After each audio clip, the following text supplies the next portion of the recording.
Given me great pleasure to have Matt Longhurst back here again, Ramsgate boss. He's a busy man these days. So you're obviously you're in charge of the first team. They're doing really well this year, third in the league.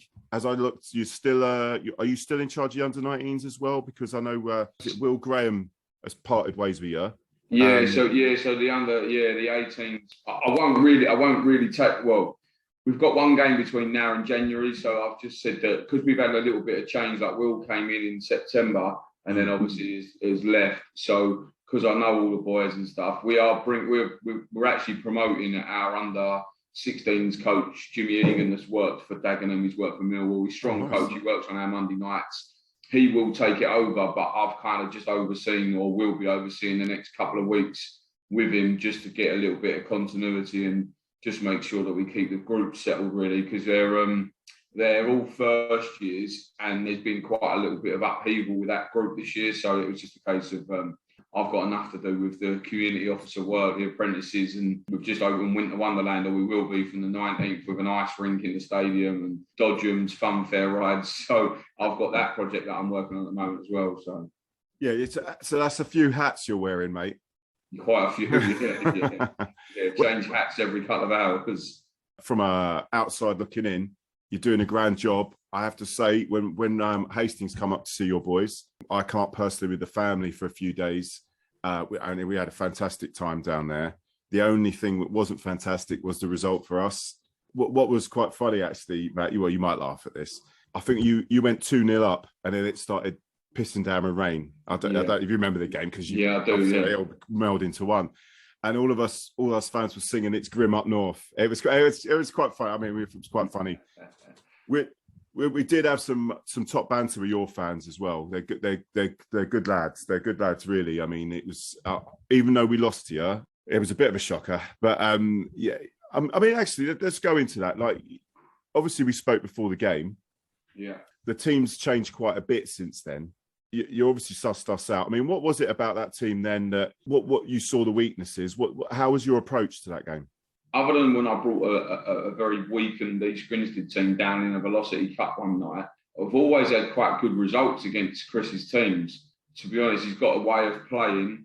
Like I say, when I was at East Grinstead a couple of years ago, we beat Hastings twice in the league, home and away. Similar to Cray Wanderers under Tony Russell as well. We've got quite a similar ethos, and we tactically know how to kind of stop them playing. Obviously, I won't give too much away, but we obviously know what Chris does and how he does it, because we've just faced each other so many times. And genuinely, over the course of, like I say, probably, but I think in actually league games, I would suggest that probably we've got, or certainly I've got a slightly better record against Chris. And I just think, like I say, we having said that, on the day, to be honest, a draw would have possibly been a fair result. I mean, you bombarded the life out of us in the second half. Throwing, obviously, the lad's throw is like... Well, he froze. Some say he froze with an appendage, but we won't go there. Yeah, no, he's it's like facing 30 corners in a half. Yeah. So it literally is, because he throws it in at pace as well. And obviously, you've got some big lads.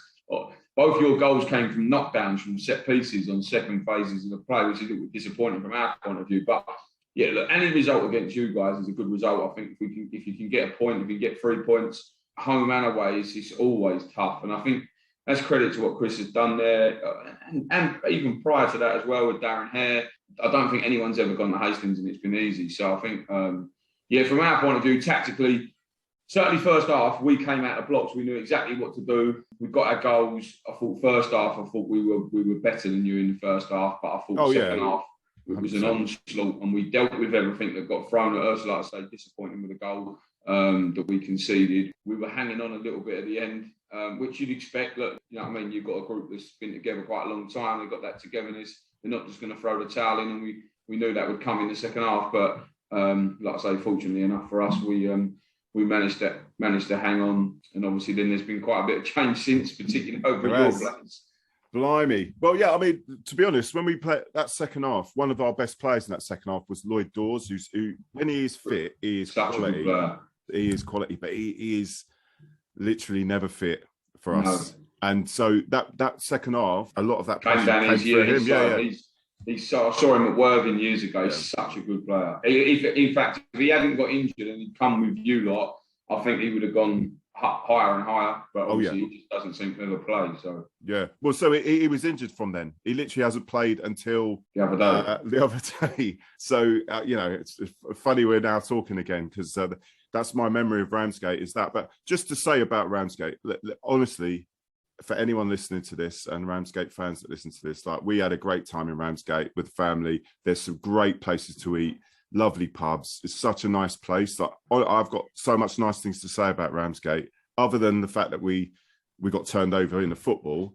I've got no bad memories of that place. So just first class. And one of the things that all of us Hastings fans noticed when we came along is all the stuff you had going on for the kids and things like that you're all making those efforts. And it's nice to see that all of those things they're beginning to be rewarded. There's, obviously attendances, and the fact that you're doing so much is a credit to all of you lot there.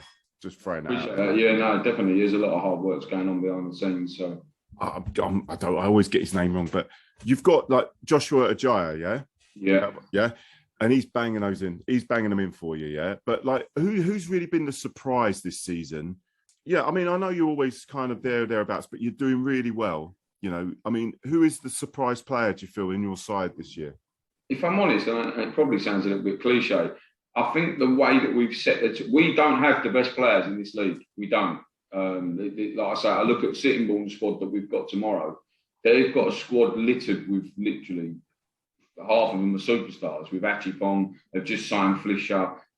Obviously, they've got Marvin Hamilton, Ahmed Abdullah, like such good players.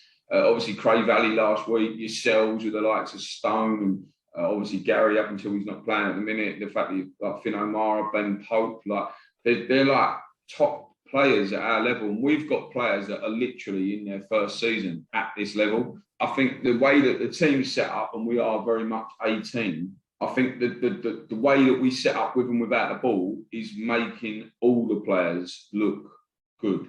Look, obviously Josh came. I mean, Josh couldn't get a club. Josh came, he was at Corinthian Sports that was in the Kent League at the time, and he didn't get signed. We took him, scored twice on his debut. We've then moved, because he played through the middle when we first signed him as a number 9, and we've moved him wide, and he's got 15, 16 goals this year from playing wide. But we've got, I mean, the goalkeeper's been outstanding. He had an absolute nightmare on the first day of the season against Three Bridges and cost us 2 points. And from then onwards, Jacob has been absolutely brilliant, and it's like for a young kid to recover from a performance like that. I mean, there was lots of the fans were asking me are we going to sign a goalkeeper, etc., etc. And I'd seen enough from him to know that we didn't need to do that. And now they can't believe the transformation, really. But again, like Denzel Apadi, the midfield boy, he's been excellent. He's only 19, 20. TJ Jadama, we knew would be good in what we're trying to do, but has come across from Whitstable, probably not really a kind of name on everyone's lips in the league. And like I say, we don't have any 7-day notices really coming for the players, because individually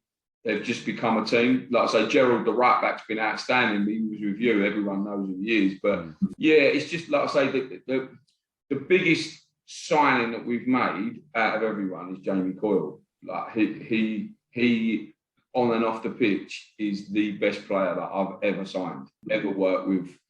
Absolutely outstanding. His attitude and his enthusiasm for football, I've just never known anything like it. And his knowledge of the game, he's obviously been a manager at Welling, been a manager at Dartford. He's brilliant with the young players. He's got a good camaraderie with the senior boys. So I think I think it would be wrong of me to really highlight one individual. I genuinely think that the blend of the group is the biggest, probably, and to be honest, that's happened quicker than what I expected. And my assistant, Lee Barnett, I brought him in for that reason. He's not really a coach. He takes the forwards. He's good with the forwards. He worked a lot with Alfie May when we had Alfie over the years, and he's done a lot of work with Josh as well as Callum Peck. I mean, we've scored 40 goals between our front players. But what he does, he brings the dressing room together. We did it when we was at Era from Belvedere, when we was at Corinthian, when we were very successful. Being honest, I probably missed having him around me when I was at East Grinstead, because he just had a young family, so he couldn't commit. So he's been a big plus in knitting stuff together. But yeah, as I say, I think just a blend of the group. I think they've all surprised us how well they've done, because it is such a young squad. Like, we went to Haywards Heath in the Velocity the other night, and we've utilised the squad, but we've ended up with 2 players over 22 in the starting 11. So, and it's still the first team squad. And we've literally, by taking out 2 or 3 players, that's how young we are. But we know, like, if you look at some of the teams, like, you've picked up some injuries which have been long-term. Lloyd Dawes, Pope's missed games, Elphick's missed games, Stone's missed games. But COVID's hurt some of these senior lads because they've been sat out so long. Whitehawk have had a nightmare with injuries with their senior players. And I think that's where, with the younger group that we've gone with, and some of the senior boys like Coyley's, he's fit as a fiddle, Lee Prescott fit as a fiddle, Gerald Adeboji fit as a fiddle, Jake McIntyre fit as a fiddle, around a load of teenagers that literally can get up and run all day, every day. So, well, I mean, let's look at it. You're 3rd in the league. What are we thinking? You know, are we thinking? Well, for me, I've always said yourselves, Ashford, Cray Valley will be the top 3. You're only 3 points off the playoffs now. Like, there's so many games to play. I think you've got, obviously, John and Gary know the league. They've got promoted from it previously. Tommy Warrilow and Obi are so experienced. They've been promoted from these levels previously and had that group together a long time.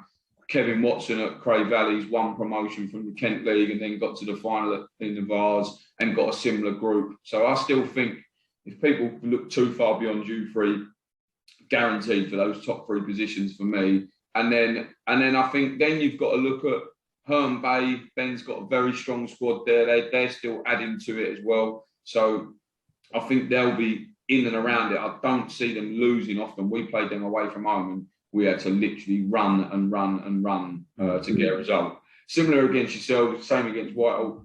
So there's 4 out of 5. Well, you're 3rd in the league, Matt. Stop talking about everyone else. Talk about you. Talk about you. Yeah. Where do you see? Do you see yourself maintaining? Do you see? I mean, I know you don't want to talk it up too much because it is still relatively. Yeah, it's very early still. I think if we continue as we are, we've got a chance. Of course we have. I do think we're ahead of schedule because, like I say, some of these boys genuinely, we've probably got 8 players that are 15 games into their senior careers. So that's not a lot. And this level of football takes its toll on you. Once you're playing set already, so we've seen already, we've got a couple of knocks. I mean, they'll be okay for Saturday, but we played Saturday, Tuesday. Now, a 19-year-old, like as fit as they are, they're getting bashed about Tuesday away to Hayward's, big, strong, powerful men. Yeah. And all of a sudden, that wear and tear. Now, we've got, then fortunately, there's not that many midweek games this year. So you get that chance to recover. But we've got a game Saturday, another Kent Cup game Tuesday. Then obviously you've got 3 games over Christmas, 27th, 1st and 3rd. And we haven't got the biggest squad. So is the chairman going to let you add to the squad, do you think? I mean, would you still up there? Not had that conversation yet? No, not really. We've added Ben Fitchett from Phoenix this week. Another young one, he's 22-year-old centre-half. Who kind of fits the model. I want to get, if I can get, I let Jordan Chidozie go. So we've kind of left room in the squad to bring a forward in if we think we need to. But we purposely put the 5 young lads that have been on the bench, we put all of them out on Tuesday night and we've gone away. I know we lost on penalties, but we've drawn 1-1 with pretty much a full-strength Hayward's Eve team with a number of players missing. And those young ones gave us a real sort of food for thought that they can definitely play in our team. So should we get injuries, suspensions, these boys are capable of playing, which was great. That's exactly what we wanted to use the competition for. And to be honest, going through the penalty shootout could stand us in good stead for later in the season should we reach the playoffs. So it was a perfect scenario learning game for us. But I think if after Christmas we're still in touching distance, because we've got some big games now. We've obviously got Sittingbourne tomorrow. We've got Three Bridges next week, which is always a difficult game, but we're at home. Then we play yourselves.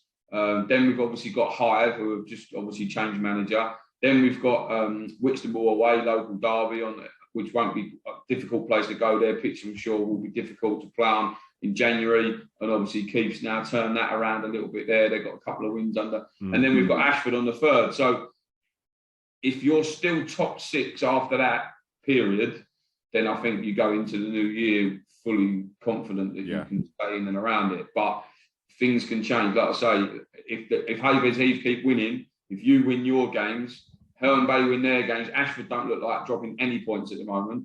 Cray Valley are strong. Sittingbourne are signing everyone left, right and centre. I think at the moment there's 7 teams. I think then there is a gap below that 7, but that top 7, I think any of those 7 could be in the top 5.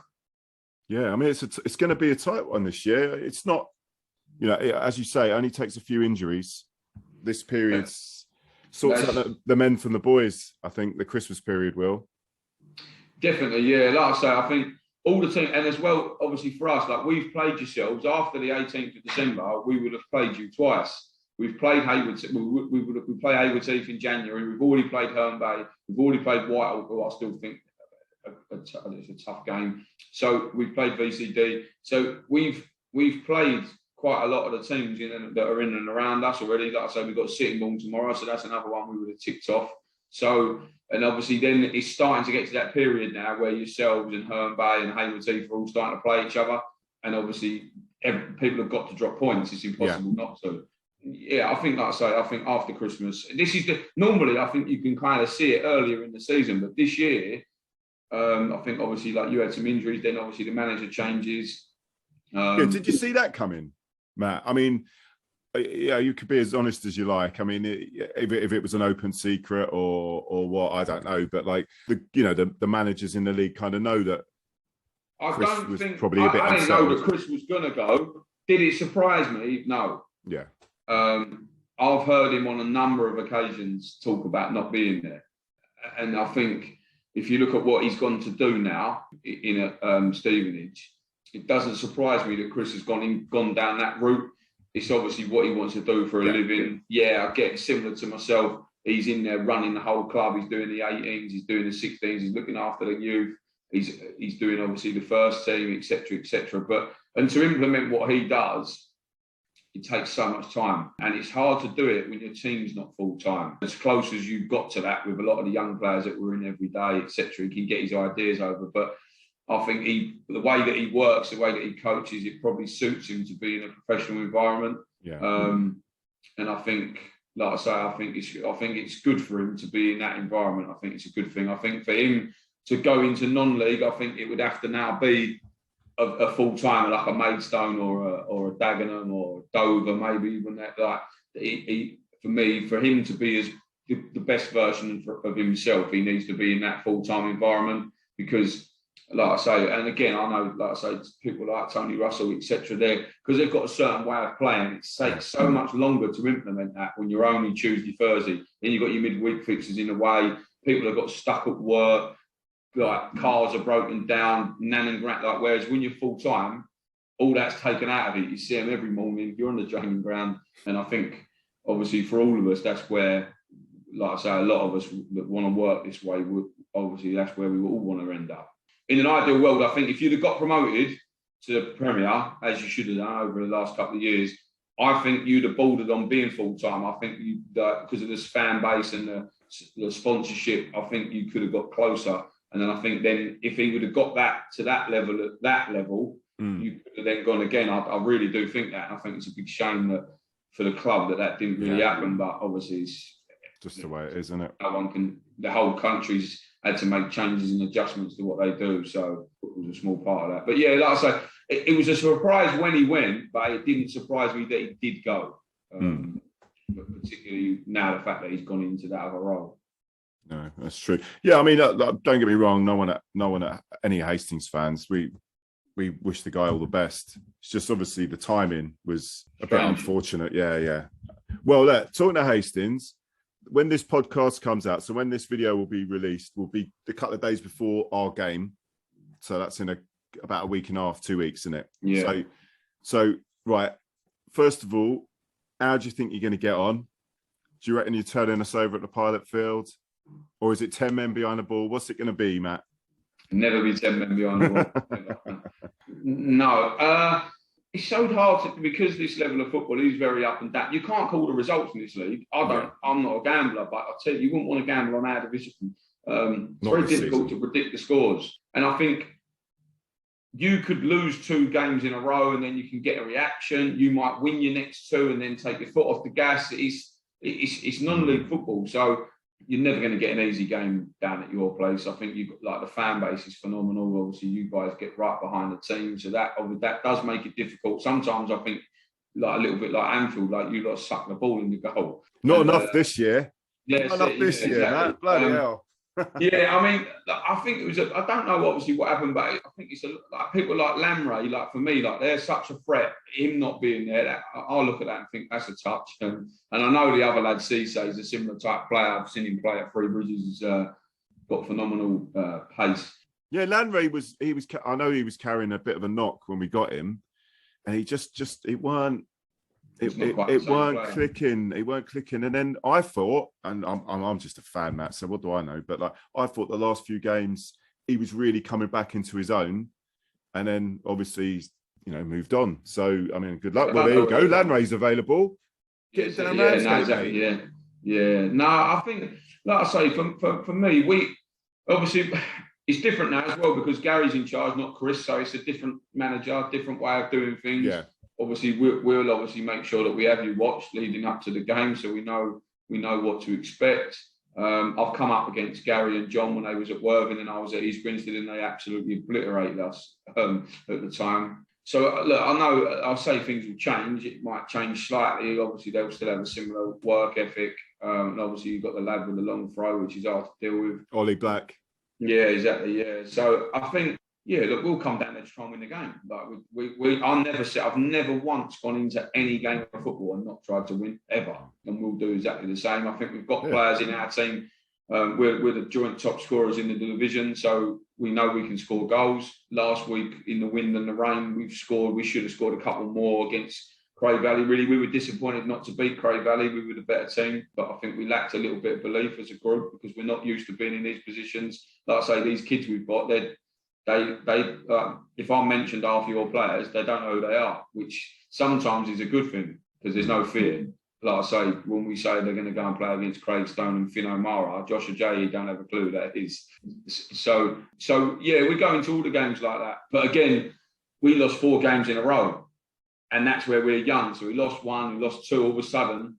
Yeah. So I think it's very difficult to predict when you're leading up to this game. But I don't know who you play. I haven't looked. We got East Grinstead tomorrow.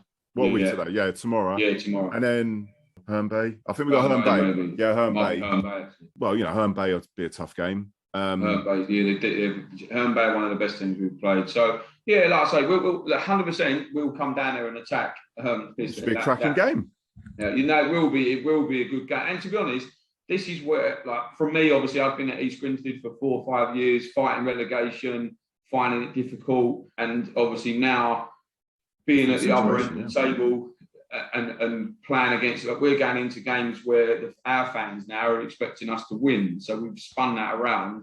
We're going to Hastings, and our fans expect us to get something. Whereas when I first took over, we came to Hastings, and if we'd have got a point, we'd have been jumping through hoops. So like I say, it's changing mentality, but I just try and have a massive thing. Like, one game's not going to change your season. Like, you just got to go into each game one at a time. Like, so we'll focus on Sittingbourne, then we'll focus on Three Bridges, and then we'll focus on Hastings. 2 weeks is a long time in football, isn't it? Like, players can leave, managers can leave, injuries, suspensions. It's just so many things can change. So we just don't really look too far ahead.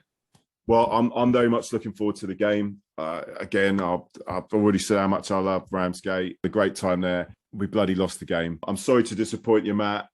I think we're winning it on Saturday. Yeah, is there anything you want to mention, promote Ramsgate-wise? This will be, as I say, this will be coming out a couple of days beforehand, but there'll be like a YouTube and all that. Is there anything you want to shout out?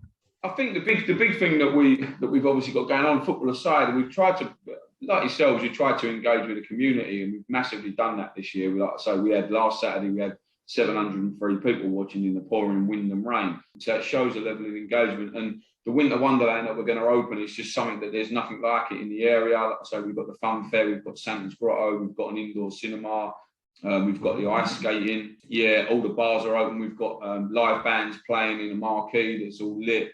With heating, so it's going to be, we've got that from the day after we play you on the Sunday the 19th. It all opens, brilliant, and that's open up until Christmas Eve. So again, it's just something that realistically no one else at our level of football is doing. So to have that level of engagement, it's then creating more interest locally, but local businesses, and obviously with all of that stuff, it just continues to kind of snowball. So yeah, that Winter Wonderland is certainly going to gain some interest, I think, in the club, which is, like I say, which is a big part of what we're trying to do. And obviously for us, as we all know, like non-league football, the fan base is genuinely a little bit more senior.